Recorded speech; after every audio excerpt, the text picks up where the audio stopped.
Okay. Welcome everyone. Good morning. This is inside OPRF Museum, and this is our virtual program where we talk about different interesting items in our museum collection and feature some fascinating stories that we find in the archives. So today, in honor of Women's History Month, I have a couple of very honorable and fantastic OPRF Museum volunteers, Barbara Etchingham and Mary Ann Porucznik, who are going to be sharing some stories of women's and girls groups in Oak Park and River Forest. And we are doing this to honor this year's Women's History Month theme, which is sharing women's stories. So we've got a lot of stories to share. And they're going to be talking about how some women's groups brought together girls and women in all different levels, local to state to national, and why that's important. So we've got a lot to share today. And I'm going to, with that, turn it over to Barb Etchingham.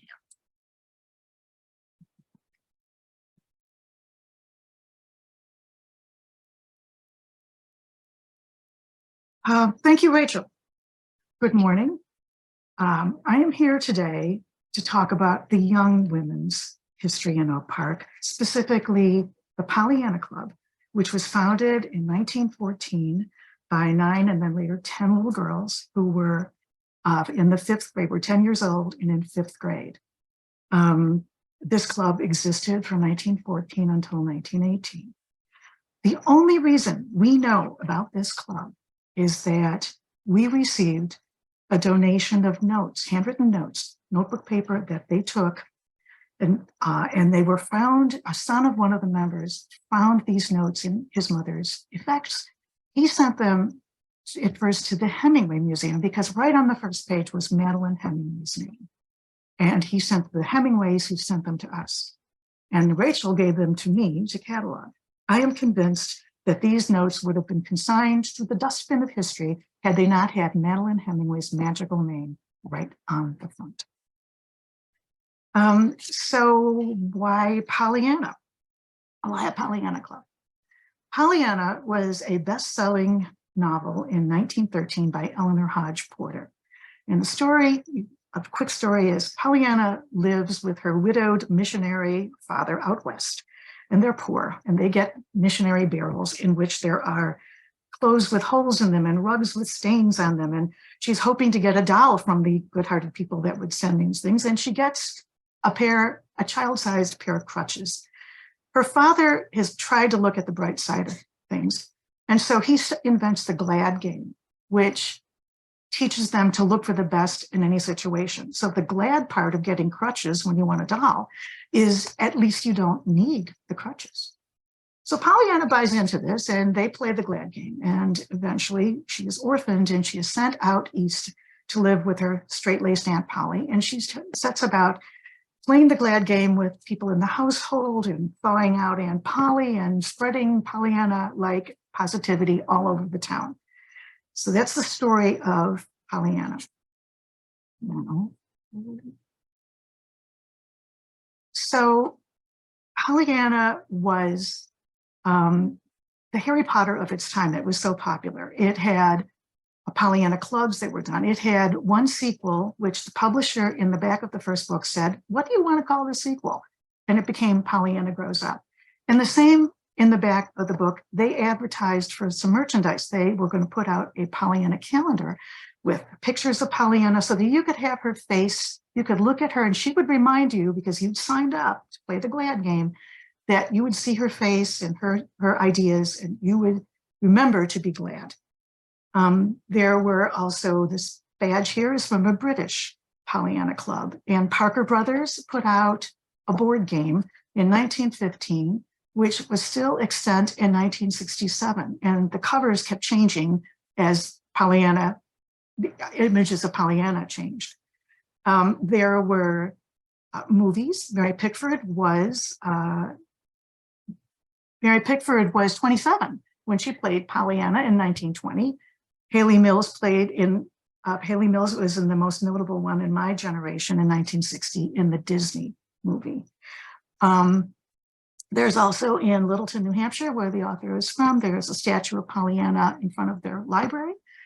There's an annual gathering in May about Pollyanna, and they have a little shop, a Glad shop there in New Hampshire.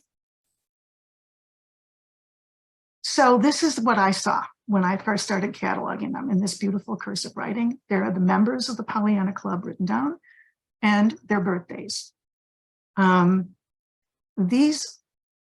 These girls sort of formed their clubs the way they saw their mothers have a club. They elected officers, a president, a secretary, a treasurer.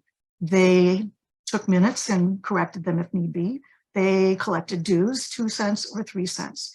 They met every other Wednesday at each other's homes, taking it in turns alphabetically. And they that is how they sort of structured themselves. Research shows that they were neighbors. I looked up their addresses. Research shows they're all from the homeschool area. And here are their homes. All 10 of these homes are still up. I took pictures of them and found them in other places, but you can see that the Tortilla, Alice and Edith lived across the street from each other on Linden. Eunice and Mary Roberts on Euclid. Mary Thomas grew up in the house named for her father, built by Frank Lloyd Wright, the Frank Thomas house at 210 Forest. The other girls lived on north of Chicago Avenue. Hemingway's house, everyone knows, but Zoe Mae Sutherland lived down the block in a more modest, what was a 2-flat at the time at 541 Kenilworth. Arvilla Voss lived on Belfort on a street in a more modest house. That street is still brick as it would have been when she lived there. So we are now going to go to, they had rules. After all, what did they do? And these are the rules that guided their purpose. Do not make fun of afflicted people. Be humane to dumb animals and demand it of others. Profit by others' mistakes. Always remember your manners. When the club meets at your house, if you serve refreshments, have them very simple, and if possible, serve them at the beginning of the meeting. So there are some of the Pollyanna Club members themselves, and we'll get further. So the 1916 is when our notes begin in February. What did they do? They worked on sewing and knitting, and they made a patchwork quilt. They discussed buying a Pollyanna calendar, and later on in that year, they did buy one of the Pollyanna calendars. They educated themselves on birds and gave reports on the kingfisher and the grackle and the wood crow. They took hikes in the woods and they observed birds' migration patterns. They wrote and put a play. There are efforts putting on a play. They violated the simple refreshment rule almost immediately because their refreshment consisted of little table favors with Cupid dolls, and girls getting a daffodil upon leaving, and there were table decorations and fancy cakes and tasty punch, and it was all very elaborate. At least the note taker leaned into that and was very aware of, and there might have been some upmanship for refreshments. They sent flowers to a family when there was a death in a family of one of the girls and got a nice thank you note from her. In 1916, they looked more outward. They were aware of the election, and they said, we were interested in the election, so we called the Oak Leaves. Their biggest event, they constantly put in reminders to be better, not pass notes in school, what to do and not to do. And at Christmas, they adopted a South Oak Park family, a widow with 5 children. They bought presents for each child. And one Saturday, they wrapped the presents, stuffed the stockings with candy, and got a Christmas dinner and delivered it to this family in South Oak Park. By 1917, they got a thank you letter from the lady that they had taped into the notes. They continued to help this family. They brought them Valentines. In April, they went to buy groceries for them, They got them a couple of cans of corn and peas and oatmeal and spaghetti and spent $2.12 on these groceries. They took a hike to Franklin and Augusta for a picnic. In April, when the U.S. entered World War, what became World War I, they switched their activities from local charity work to Red Cross work. They got scraps from the Red Cross and they stuffed them into fracture bags, fracture pillows. That's what they called it. They refer to wheatless days and thrift stamps. In November, they make a note that to see if they could put together a box for the Jackies, slang for sailors, who were quarantined up at training camp. They thought they might do that, but instead they sent blankets to American soldiers, and they decided not to give Christmas gifts to each other. By 1918, they were turning 14. They had fewer meetings. They decided to meet every other Wednesday. And they still looked to help others. They visited a little girl in Forest Park, but she reported she was so timid that she could not tell them what she really wanted or needed. Mary Roberts takes over writing the notes, and she's very sly humor. She refers to a meeting with Sonny Hemingway where they thought she had epilepsy or hydrophobia. They couldn't tell what it was, but they hoped it wasn't catching.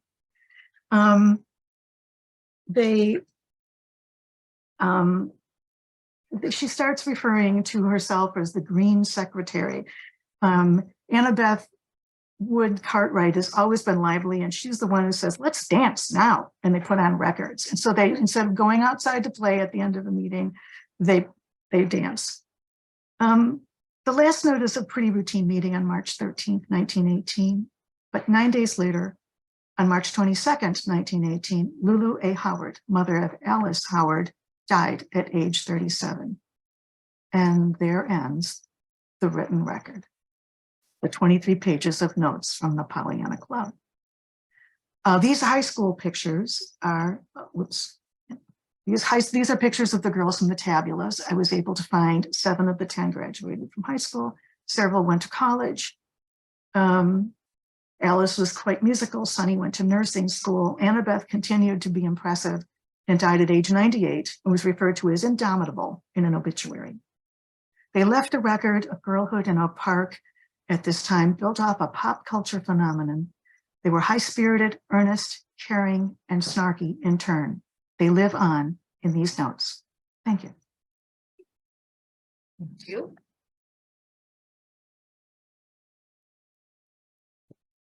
So, my name is Marianne Porucznik, and some of you know that I am a member of an historian for the 19th Century Women's Club, now the 19th Century Charitable Association, but I won't be talking about the 19th today, although it was probably the largest women's club in Oak Park and River Forest and is certainly the longest lived. It is by no means the only women's club. In a matter of fact, this slide references that at one point, and this is in 1950s, in an anniversary issue of the Oak Leaves, Oak Park had more than 80 clubs and organizations for women's, and they were of all kinds. There were sororities and alumni associations. There were bridge groups, book groups, sewing groups, investment club. There was even a woman's stamp club. So there were all kinds of clubs, and we have a number of women's clubs records here at the Oak Park River Forest Museum. Thankfully, most of these clubs kept records and donated. So today, instead of the 19th century, I'm going to be focusing on a couple of other clubs, the River Forest Women's Club and what would have been my neighborhood women's club, the North Oak Park Women's Club. So a lot of these women's clubs were affiliated with a national organization called the General Federation of Women's Clubs, founded by Jane Cunningham Crowley, a journalist who had been denied entry to hear Charles Dickens. And when she got home from, because she was a woman, and when she got home, she founded Cirrhosis, which was a women's journalist club for women writers. And when Cirrhosis got to be 21 years old, she invited women's clubs from around the country to pursue the cause of federation by attending a convention in New York City. From 63 original clubs that joined the Federation, it has now grown to more than 3,000 clubs, building a national network of grassroots advocates and exercising political influence. The Federation has 7 special community programs areas: domestic and sexual violence awareness and prevention, advocates for children, arts and culture community service, civic engagement and outreach, and education and libraries community service, environment and health and wellness. So those are all of the goals, and each individual club exercises or implements those project areas in the way that best suits its community. Because the Federation provided model bylaws, organizational assistance, speakers, and other services, many local clubs quickly joined to take advantage of these resources, like the River Forest Women's Club. In 1894, Ellen Henroten, who had just finished serving as an organizer of Chicago's Columbian Exposition and was currently the president of the General Federation of Women's Clubs, spoke at the organizing meeting of the River Forest Women's Club. So is it any wonder that the River Forest Women's Club quickly joined the state and regional levels of the Federation? Even the 19th Century Club was a member of the Federation for several years, although it dropped in and out of membership for various reasons, mostly monetary. The River Forest, these images from the museum's archives show the unique structure of the River Forest Women's Club, which was designed by local architect William Drummond. The one on the right is the older image showing the interior of the clubhouse with its stage and balcony. The photo on the left depicts the exterior of the clubhouse at a time when it was placed on the Illinois Landmarks Preservation Council 10 most endangered buildings. Thankfully, it is no longer on that list, but is instead a private home. And during its heyday, the River Forest Women's Club was an active participant in the lives of the village, bringing nationally known speakers to the stage, helping to establish the local library, and serving the community in peace and war. Now, the North Oak Park Women's Club would have been my local club. And as a matter of fact, one of my neighbors found some yearbooks in their house and donated them to the museum. It too was a member of the Federation and joined at the state and district level within a year of its establishment. As you can see, most members, when you go through the yearbook, you can see their addresses, and they lived north of Augusta, east of Columbia. They met initially at what was the 6th Congregational Church, now Dole Library. They later met at the Colonial Club, now the Pilgrim Congregational Church parking lot. And the museum has a goodly number of their yearbooks from its beginning through 1958, as well as a handwritten minutes book from Elsie Herndon, and we'll get back to her later. Because the North Oak Park Women's Club started as a mother's club, it was quite different in its initial focus than either the 19th Century or the River Forest Women's Club. Those clubs were established before the turn of the 20th century and had a heavy educational emphasis. Important at that time because women didn't have a lot of educational opportunities. They also focused on reform issues, such as eliminating child labor, regulating safety conditions, educating immigrants. The North Oak Park Women's Club, on the other hand, had a more social focus and was more accommodating to women with children because it offered babysitting services that enabled them to bring the kids along with them, and allowed the daughters of members to become junior members. So, but all women's clubs, no matter where they were located, had a very strong philanthropic emphasis. As a Federation member, the North Oak Park Women's Club contributed not only to charities selected by its members, which primarily were local and had an impact on a local basis, but also to the General Federation for distribution to charities endorsed by the national organization, which is where you get, I think, the Indian Welfare Fund, the Greek Girls Fund, and Korean orphanages in the later years, like in the 1950s when the Korean War was going on. The examples shown here show the range of charities supported by the club on its own and through the General Federation. At the 25th anniversary of the club, it was noted that the group fills a great need in all community work, offers to members philanthropic work, education, culture, and social contact. And that brings us to Elsie Herndon. Elsie was a charter member of the North Oak Park Women's Club, and she was later its president. In 1938, she attended the General Federation of Women's Clubs National Convention. And what the Oak Park River Forest Museum has is her notebook, including that shows her impressions of the meetings. And after the 1938 meeting, she labeled some notes as personal remarks. And I've put them on the screen here.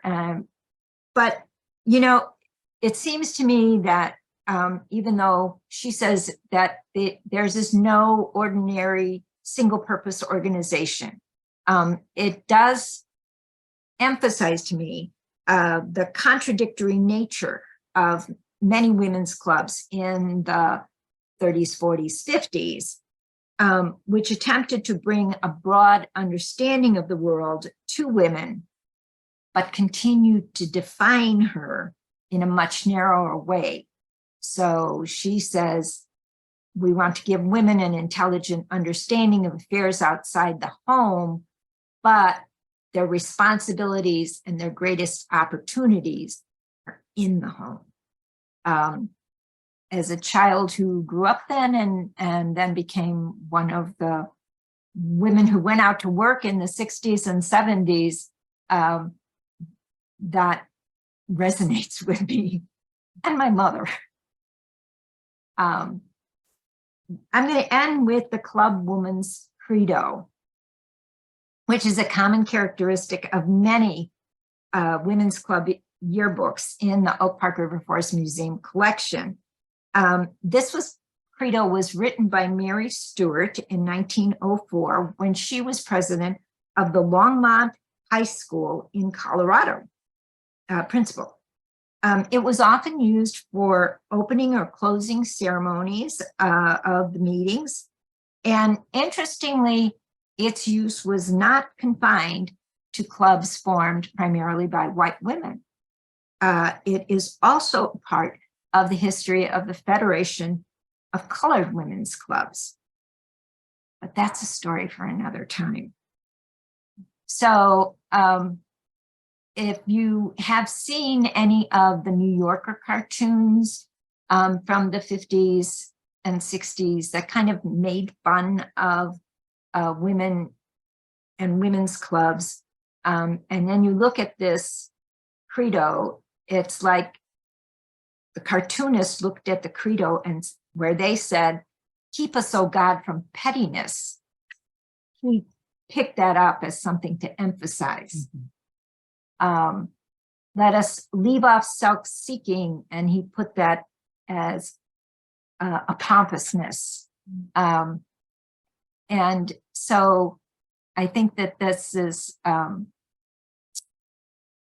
especially the end, something we should all remember. Lord, let us not forget to be kind. Thank you. Thank you. So I'm gonna scoot back in the middle here for a second, and thank you both for these wonderful presentations and sharing these fantastic artifacts that still exist, and the knowledge that you have been able to share based on those. I want to ask anybody, we have a couple of minutes left on the call. If you have any questions, feel free to put something in the chat box for us. I will very quickly give a couple of upcoming events. We have especially some events at the museum in April. If you take a look at our website, we've got a program with our House Walk researchers. They'll be doing a panel discussion about the research that goes into our House Walk. We've got a program with Larry Spivak, who is a labor historian, so he'll be doing a program here. And we are doing a panel discussion with Takeout 25, a very special event here towards the end of April, with some local restaurant owners talking about Takeout 25. So take a look on our website to get tickets for those. So we've got some questions. And a couple of people who will be looking for artifacts in their own collections, different program books or yearbooks from women's groups, please do. Do we have any records from the Oak Park Women's Guild? And I think you were looking at some things from that group, is that correct? Mm-hmm. Oh, okay. So then we have to look a little more closely, because I believe so. And especially just sort of general information that we would get from things like the anniversary edition of the newspaper that you were looking at that listed all of the women's groups at the time, and some other things that might give at least a little bit of background. If not, I'm pretty sure we have some yearbooks from that group as well. What was the Nakama Club? Nakama was a social organization. It lasted more than 100 years and disbanded just in the 2000s. Finally, it started out as a regular women's club with regular meetings and stuff, and eventually became a bridge group, which met at the 19th Century and then at Brookdale while it was Holly Court. And the name Nakama, is that like a Japanese word? Japanese for friendship. So very cool. So we have some records from that. I have a quick question as well, or maybe just something to clarify, is when you talk about women's groups, that does not include auxiliary groups, correct? Like so women's groups that were listed in the Oak Leaves in the anniversary issue in the 50s did include some auxiliaries, because there were a number of men's groups that had supporting women's organizations. We have an unfortunate example in the collection of the Ku Klux Klan. No, that wasn't an auxiliary. That wasn't. That was sorry, its own. It was its own. As okay. well. So, but there were a number of men's groups that had auxiliaries that were particularly professional groups or veterans groups that would have a female auxiliary, like the Veterans of Foreign Wars or the American Legion. So yeah, so thank you for that question. Lots of different opportunities for. When was the Credo written? Credo was written in 1904, so it was about 10 years after the General Federation was established. And it went. And it's still around. You can still go to women's clubs and women's clubs yearbooks and find it in them. Okay, Fantastic. thank you. Thank you all. My last parting word is I separately just recently read Pollyanna, the book, for the first time. If you have not before, or if you have, it's worth a read or a reread. I would. Come on in, Pollyanna. Come on in, Pollyanna. Get that Pollyanna. down. I would agree. I read it. I read it for this too. And I was expecting to think it would be, I mean, it's saccharine, and the word Pollyanna entered the culture as an unrelentingly bright-sided person who would just not give up and have a grumpy day in her life. But the book is surprisingly, it's not as annoying as I thought it would be. Let's just say that. That Pollyanna, part of the glad game comes is her father was down in the dumps because he couldn't get he's a minister and he couldn't find happiness. He was poor. And he looked in the scriptures and he found 800 texts of rejoicing. And so he thought there was more to be happy about. And he turned himself around to look for the glad things. And that is kind of how he started the glad game. And when you look at it that way, it kind of all adds up. So it was an interesting read. I have not read the sequel yet. Good. All right. Okay. Well, thank you all for being on the call today. Thank you for joining us for this program. And thank you to our incredible speakers for sharing these wonderful stories. And I will hope to see you all on the next program and at some events coming up at the museum. So thank you all. Thank you. Thank you.